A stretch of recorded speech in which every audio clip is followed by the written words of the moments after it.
भ्रष्टाचार। भ्रष्टाचार तो बहुत पहले से ही हमारे देश में चला आ रहा है। जिस वक्त से हमारे भारत में जाति पाति को लेकर ऊंच नीच होने लगी थी, तब से ही भ्रष्टाचार की शुरुआत हुई। और आज कलयुग के माहौल में भ्रष्टाचार के बिना तो कोई काम होता ही नहीं।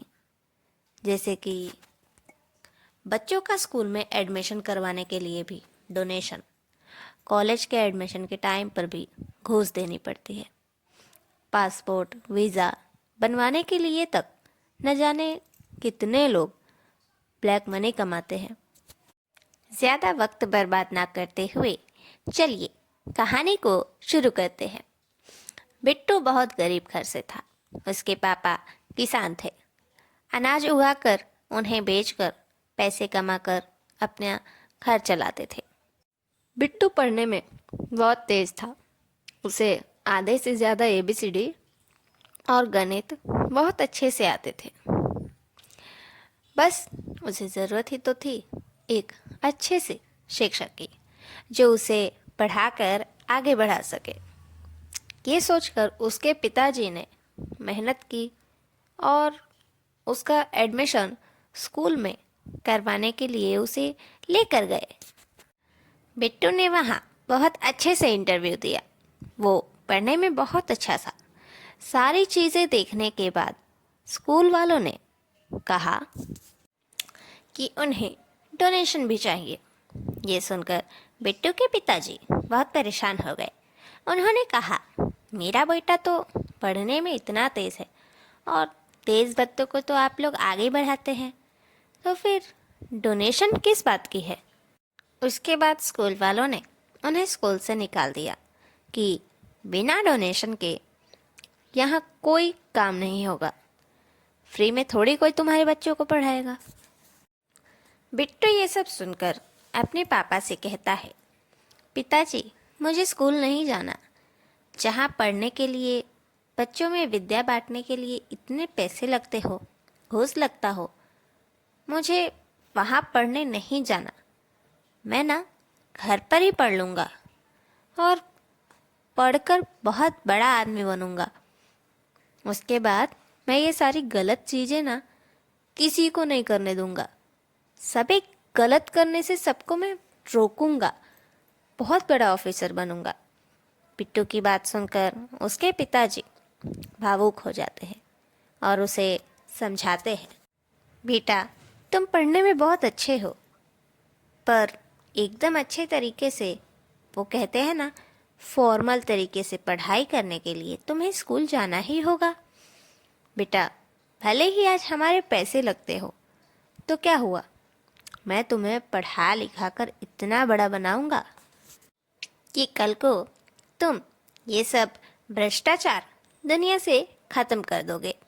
भले ही आज तुम्हारी पढ़ाई में दिक्कत आ रही है, पर कल को किसी और बच्चे की पढ़ाई में कोई भी दिक्कत नहीं आएगी। ये साल तो निकल जाता है, पर आने वाले एक साल में किसी भी तरह से बिट्टू का पिताजी उसके लिए पैसे इकट्ठे करके रखते हैं और अगले साल एडमिशन वैकेंसी खुलते ही जाकर बिट्टू का स्कूल में एडमिशन करवा देते हैं। फिर बिट्टू पढ़ाई करने लगता है, पर वो कहते हैं ना, सच के आगे झूठ कब तक टिकता। बिट्टू की पढ़ाई इतनी अच्छी थी कि उसकी पढ़ाई के 2 साल बाद ही उसे एक बहुत बड़ी स्कॉलरशिप मिली। उसके बाद उसकी पढ़ाई का सारा खर्चा वो स्कॉलरशिप उठाने लगी थी। अब बिट्टू का स्कूल तो निपट गया था। अब बिट्टू कॉलेज गया एडमिशन लेने। वहाँ भी डोनेशन की मांग। बिट्टू को गुस्सा आया, पर उसके पिताजी ने उसे समझाया, ये सारे नियम तू बंद करवाना। आज लड़ेगा तो तू नहीं पढ़ पाएगा। उसके बाद बिट्टू कॉलेज में भी पढ़ाई करता है। उसे एक बार एक कंपटीशन में विदेश जाने का कूपन मिलता है गिफ्ट में, जो वो अपने माता पिता को लेकर जाना चाहता था और वो जा सकता था। बस एक प्रॉब्लम थी कि उसके या उसके माता पिता का वीज़ा पासपोर्ट नहीं था। बिट्टू को वो सब बनवाना था। वो कूपन 1 साल तक वैलिड था। अब बिट्टू अपना और अपने माँ बाप का पासपोर्ट और वीज़ा बनवाने में लग गया। पर जैसे जैसे वो प्रक्रिया में आगे बढ़ता गया, उससे अलग अलग लेवल पर अलग अलग घूस मांगे जा रहे थे। सभी लोग अपना फ़ायदा देखकर बस पैसे कमाना जानते थे। जो इंसान बिट्टू को पासपोर्ट बनवाने वाले के पास लेकर गया, उसने भी बिट्टू से पैसे लिए। जो इंसान उनका पासपोर्ट बना रहा था, उसने बिट्टू से पासपोर्ट बनाने के बाद एक्स्ट्रा पैसे लिए। जिस इंसान ने कुरियर करके बिट्टू के पास पासपोर्ट और वीज़ा पहुंचाया, उस इंसान ने भी बिट्टू से घूस ली। ये सारी चीज़ बिट्टू को बस एक डायरी में लिखना था और वो लिखते जाता था कि किस किस काम पर उसने घूस दी है। वो चाहता था कि ये डायरी आगे जाकर देश में लोग पढ़े और इस चीज़ को समझे और भ्रष्टाचार करना बंद करे।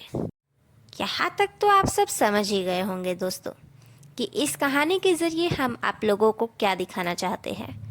करप्शन, भ्रष्टाचार आजकल इतना बढ़ गया है कि अमीरों के लिए तो कोई दिक्कत नहीं है, लेकिन हम जैसे गरीब और मिडिल क्लास फैमिली के लिए बहुत दिक्कत है।